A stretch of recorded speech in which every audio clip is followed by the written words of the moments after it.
Assalamualaikum. Welcome back to the Yaman's channel. Saya Coach Yana, coach daripada Let's Kurus Online. Hari ini saya nak share tentang 6 tips untuk bakar lemak dengan lebih cepat.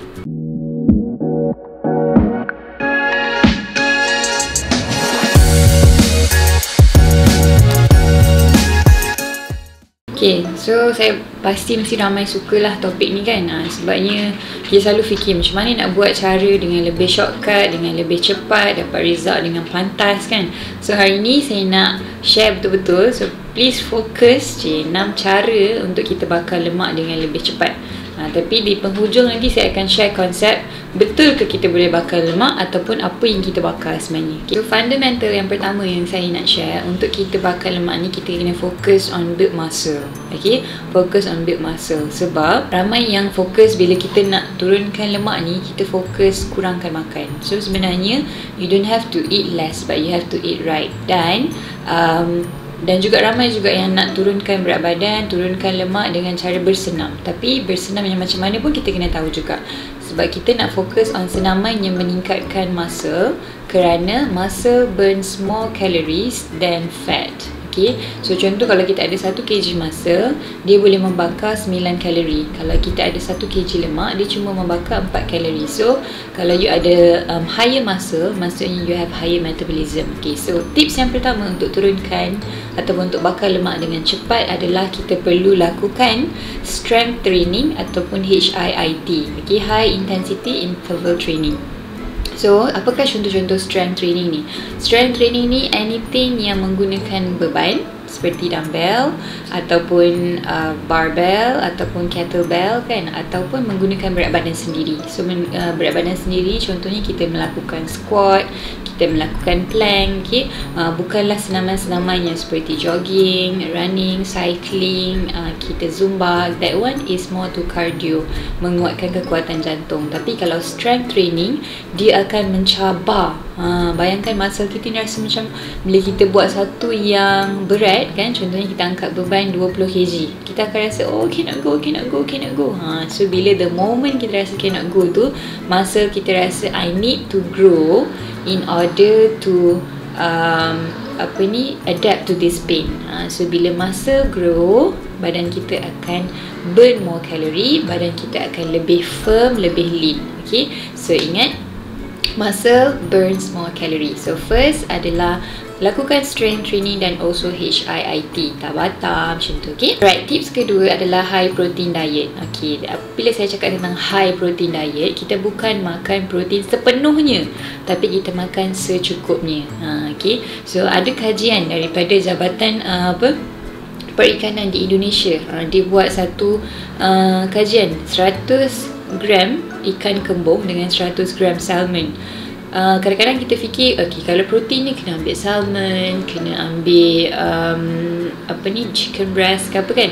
Tapi kajian ni menunjukkan yang ikan kembung pun dengan perbezaan ni tadi, mempunyai higher protein and lesser in calorie and lemak yang lebih kurang. So boleh je nak makan ikan kembung, tak payahlah nak mahal-mahal sangat salmon saja lepas ni kan. So and then bukannya saya cakap high protein ni maksudnya kadang-kadang orang risau, high protein nanti rosak ginjal lah, buah pinggang lah apa semua kan.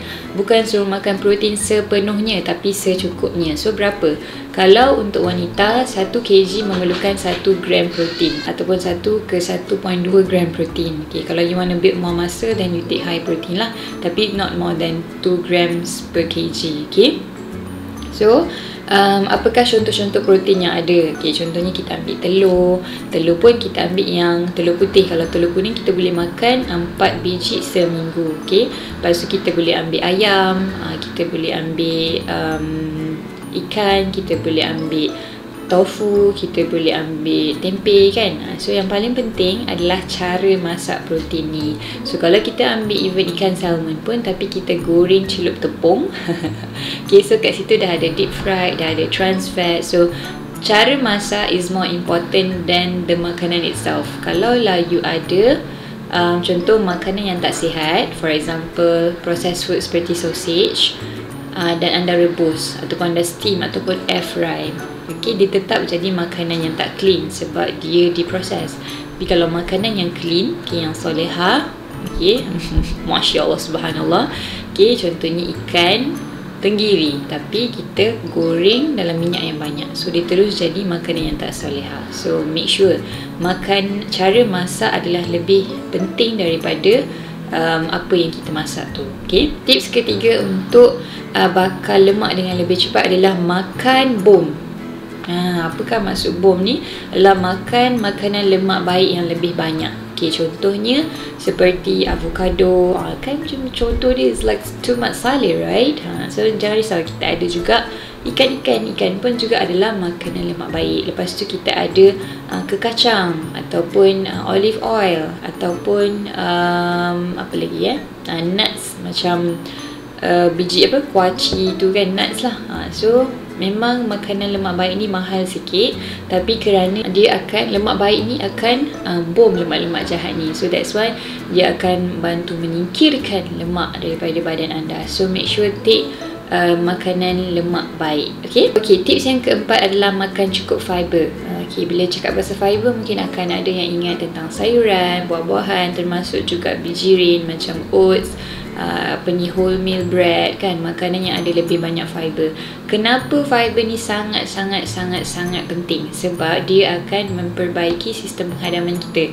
Dia akan make sure penghadaman kita ni efektif. So kalaulah kita punya penghadaman tak efektif, kita masuk input banyak, setiap hari kita makan, tapi 3 hari sekali baru kita membuang, ataupun seminggu sekali baru kita membuang. So penghadaman ni dia ada 2 function. Kalau kita ambil fiber ni, dia ada soluble dan insoluble. So satu bekerja seperti penyapu, dia akan detox apa yang tak diperlukan dalam badan kita, dan ialah dikeluarkan melalui kita punya najis kan. Yang kedua pula, dia punya function adalah untuk menyerap. Makan sayur yang baik diserap, makan protein yang baik diserap, makan carbs yang baik diserap. Tapi kalau kita punya penghadaman tak elok, so yang bagus pun tak dapat diserap, yang tak diperlukan pun tak dapat nak detoxkan. So very important, yang tak suka sayur, tak suka buah ni kena try. Okay, jangan makan kerana rasa, tapi makan kerana fungsi dia. Okay. Lagi satu, jangan kopek kulit. Sebab kalau contohnya apple kan, kita kan ada kulit apple tu. Ada juga ramai yang suka makan apple, kopek dia punya kulit kan. Okay, so sebenarnya yang bahagian dalam tu adalah soluble dia, yang bertindak macam sponge tadi, menyerap. Yang di bahagian luar itu adalah seperti insoluble fiber, yang bertindak untuk menyapu tadi tu keluar. So very important untuk makan kedua-dua jenis fiber ni. Okay, tips yang kelima adalah kurangkan refined carbs. So refined carbs ni macam mana? Makanan-makanan yang karbo putih lah. Contohnya kita punya nasi putih, makanan yang include sugars a lot kan. Makanan-makanan ni memang bila dia masuk dalam badan kita akan rasa okay, stop, tak payah nak bakar lemak. Okay, glukagon tak boleh nak kerja, so dia akan, insulin akan naik dalam badan, so badan akan fokus untuk penghadaman kan. So selalunya refined carbs ni dia adalah higher in calorie. So bila kita makan lebih banyak daripada apa yang kita perlu, lebih tinggi daripada kita punya magic number, so badan kita akan store lemak ni semua. Okay, so memanglah sangat-sangat susah nak turunkan lemak. So elakkanlah. Kalau kita bukan suruh stop, cuba kurangkan sikit. Okay, dan yang terakhir adalah tidur yang cukup. Kenapa tidur yang cukup ni sangat penting? Sebab bila kita tidur yang cukup, kita punya hormon leptin ni boleh bekerja dengan bagus. Okay, hormon leptin ni nak bagi signal kat otak, dah aku dah kenyang, tak payahlah makan lagi. Macam tu. Okay, so bila kita tidur lambat, kita punya hormon leptin ni tak boleh nak bekerja. So that's why lepas 10.45 malam, pukul 11 malam, kita akan rasa lapar sangat sebab hormon ni dah tak boleh nak bekerja. So very important untuk ada tidur yang cukup. Selain daripada sebab hormon tu, sebab kalau kita tidur tak cukup, kita akan stres esoknya, badan tak cukup rehat. Stres ni pun sangat-sangatlah macam musuh kita nak turunkan berat badan. Okay, so tadi saya dah share 6 tips cara untuk bakar lemak dengan lebih cepat. So sebenarnya memang betul ke lemak ni boleh terbakar kan? Sebenarnya betul ke lemak ni akan keluar daripada badan kita? So lemak ni sebenarnya dia adalah seperti satu sel. Okay, so sel ni cuma boleh mengecut ataupun mengembang. So bila kita workout ke, kita jaga makan, sebenarnya kita bukan bakar lemak tau. That is mitos. Yang sebenarnya adalah kita membakar kalori. So kalau kita nak turun berat badan ni, kita fokus on deficit kalori. Kalau kita makan kurang daripada apa yang kita perlu, so badan kita ada berlakunya deficit kalori, kita boleh turunkan berat badan. Kalau kita makan sama banyak dengan apa yang kita perlu, kita boleh maintain berat badan. Kalau kita makan lebih, iaitu yang selalu kita buat tu, daripada apa yang kita perlu, kita akan naik berat badan. So that's why saya kata fundamental konsep tadi untuk bakar more kalori adalah to focus on building muscle. Sebab muscle akan burn more calories. Okay, so don't have to eat less, but you have to eat right. Kadang-kadang nak eat right ni lah masalahnya kan. Dengar ni teori, let's like gram, avocados, salmon, macam mana nak buat ni kan. Practically memang tak senang. Tapi I always say this, environment is stronger than willpower. Kadang-kadang kita tahu, kita nak, tapi tak boleh nak buat sebab kita tak ada environment yang supportive. So, dapatkanlah support group yang betul, coach yang betul to guide you step by step, insyaAllah. Okay, so untuk penutup, saya nak share tentang apa yang saya dapat daripada buku ni, Robin Sharma, The Greatness Guide. Saya suka ada satu part ni saya baru baca pagi tadi, and I want to share with all of you, which is opinion doesn't matter. Okay, so kadang-kadang bila kita nak turunkan berat badan ni, banyak sangat orang yang ringan mulut dia ni kan, ringan mulut dia untuk memberikan komen kepada kita, kau tak payahlah diet ni, ikut otak ini bahaya, ini bahayalah, apalah semua kan.